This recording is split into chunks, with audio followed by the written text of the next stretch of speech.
Être entrepreneur à succès, ça demande d'être organisé, d'avoir des routines. Et aujourd'hui, je vais te partager, moi, les routines qui font la différence et qui font mon succès aujourd'hui. Des routines qui sont très faciles à mettre en place. Maintenant, le plus important, c'est de durer. Et c'est là où il y a l'enjeu. Et c'est ça qui fait la différence entre un entrepreneur qui dure, un entrepreneur à succès qui réussit, et un entrepreneur qui finalement abandonne au bout d'un moment. C'est qu'il n'a pas duré sur le temps. Et mettre en place des routines, ça demande un peu d'effort au début, mais après, ça devient des habitudes et on s'en rend même pas compte. Et en fait, c'est ça que tu dois arriver à faire, c'est faire en sorte que ces routines, ça soit un peu comme si tu vas te brosser les dents. Tu y réfléchis même plus, ça fait partie de toi, ça fait partie de ta nouvelle identité. Je suis Dominique de Saint-Laurent, je suis business mindset coach, entrepreneur, multi-entrepreneur. Et je sais ce que c'est que d'avoir plusieurs passions.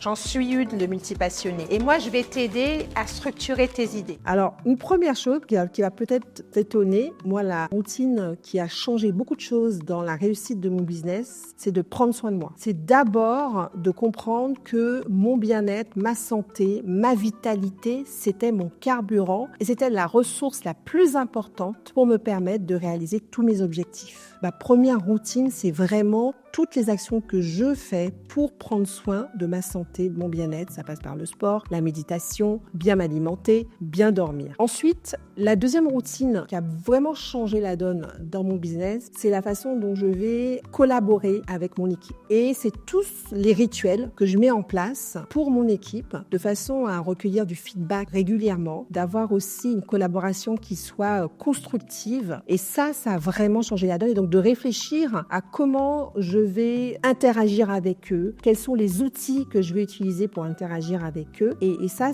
c'est très important. Et aussi être dans cet esprit de collaboration et non pas un management directif, mais être vraiment dans cet esprit de co-construction. Ça a beaucoup changé les choses. Donc avec des outils de partage, notamment on a un WhatsApp on a plusieurs WhatsApp d'ailleurs avec plusieurs thématiques où là on va vraiment partager des sujets qui nous font évoluer. Et ça a énormément apporté à l'équipe pour le côté motivation, mais aussi le côté aller dans le même sens, avoir cette même vision. Je te coupe 2 secondes. J'ai envie de te raconter une histoire. Je suis agent immobilier, j'ai créé le réseau WeLoge, l'immobilier tout compris, et j'ai créé ce réseau pour justement offrir aux personnes une autre vision de ce métier et avoir un équilibre vie pro, vie perso. D'ailleurs, j'organise une masterclass prochainement où tu pourras découvrir en quoi WeLoge peut t'aider à avoir cet équilibre vie pro, vie perso et atteindre la liberté que tu souhaites. Inscris-toi dès maintenant. Le lien est dans la description et je te laisse continuer la vidéo. Une troisième routine aussi qui a fait une grosse différence dans mes résultats et dans mon chiffre d'affaires, c'est les tableaux de bord. C'est avoir une idée précise des chiffres importants qui me permettent de piloter l'activité et qui me permettent de mesurer les résultats et de pouvoir consulter ces tableaux quotidiennement, de pouvoir aussi échanger avec son équipe sur comment améliorer les chiffres. Ça a fait une grosse différence. Donc, par exemple, dans mon activité d'immobilier, ce qui va être important pour nous, en termes de chiffres, les chiffres que je vais regarder, c'est en effet le nombre de recrues, de recrutements, de nouveaux recrutements, c'est le nombre de nouveaux contacts qu'on va avoir, de prospects, c'est le nombre de SSP, c'est-à-dire de compromis signés à l'instant T, c'est les délais de vente aussi qu'on a, voir un peu l'évolution. Donc tous ces chiffres-là permettent de voir si on est sur la bonne tendance ou si on est en train de prendre un mauvais chemin et ça permet de rectifier. Tout le temps, je dis, les amateurs supposent, les professionnels mesurent. Donc, si tu veux avoir un business de professionnel, tu ne peux pas te passer de tableau de bord. Ce n'est pas possible, tu ne peux pas naviguer à vue, ce n'est pas possible. Et il ne s'agit pas juste d'avoir des tableaux de bord pour te rassurer, mais il s'agit de les consulter tous les jours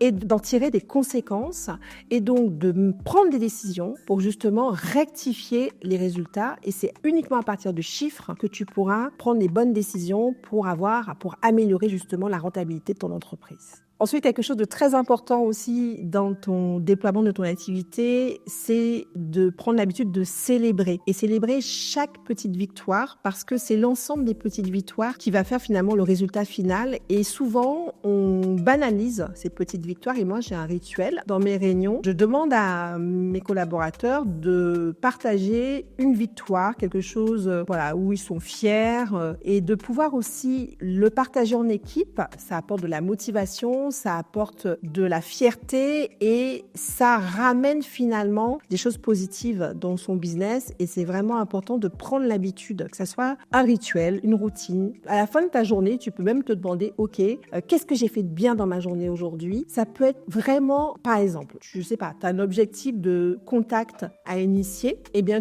tu n'as pas réussi à décrocher les rendez-vous, mais tu as fait ces contacts, tu as fait ces appels. Eh bien, c'est déjà une première victoire parce que tu as tenu l'objectif que tu t'es fixé dans la journée et peu importe finalement le résultat. Et c'est pour ça que ça fait la différence de vraiment se concentrer sur les actions menées, célébrer les actions avant même de célébrer les résultats. Et souvent, les entrepreneurs, je les connais par cœur, je te vois là derrière la caméra, j'en fais partie aussi.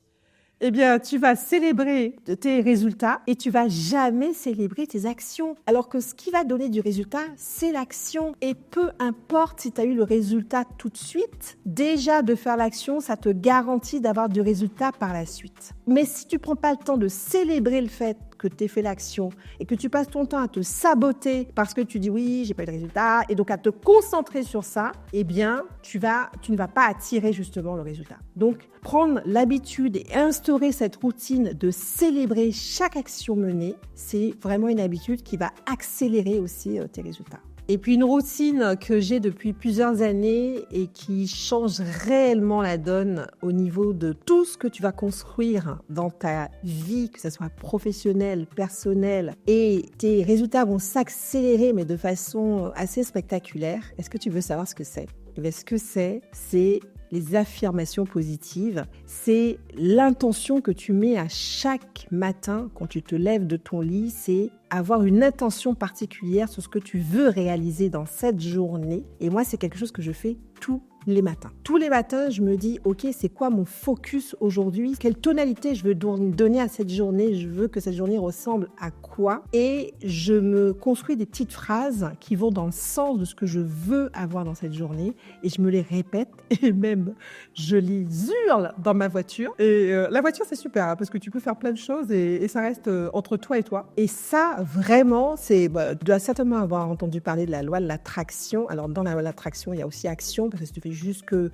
affirmer et que tu passes par l'action, ça ne fonctionne pas. Mais en tout cas, de déjà le conscientiser, de vraiment mettre une intention dessus et de le ressentir au moment où tu l'exprimes, eh bien, ça va favoriser le fait que ça arrive dans ta vie. Et ça, je te promets, essaye-le. Maintenant, ça ne marche pas si quand tu exprimes cette affirmation, mais tu ne le ressens pas, ça ne vibre pas pour toi. Donc, c'est important que la phrase, elle ait du sens pour toi, que tu la ressentes, que tu la vibres vraiment à l'intérieur de toi. Et tu vas vraiment voir ton quotidien se transformer, ta réalité se transformer et c'est hyper puissant. J'espère que cet épisode va t'inspirer et vraiment, je t'invite à pouvoir appliquer les clés que je te partage. Peut-être si tu n'as pas l'habitude de faire tout ce que je te partage, tu peux commencer par 1-2 clés à la fois, mais en tout cas, passe à l'action. Et je t'invite aussi à partager cette vidéo. Si tu connais quelqu'un à qui ça peut donner des idées, vraiment partage cette vidéo et aussi t'abonner si ce n'est pas encore fait et commenter.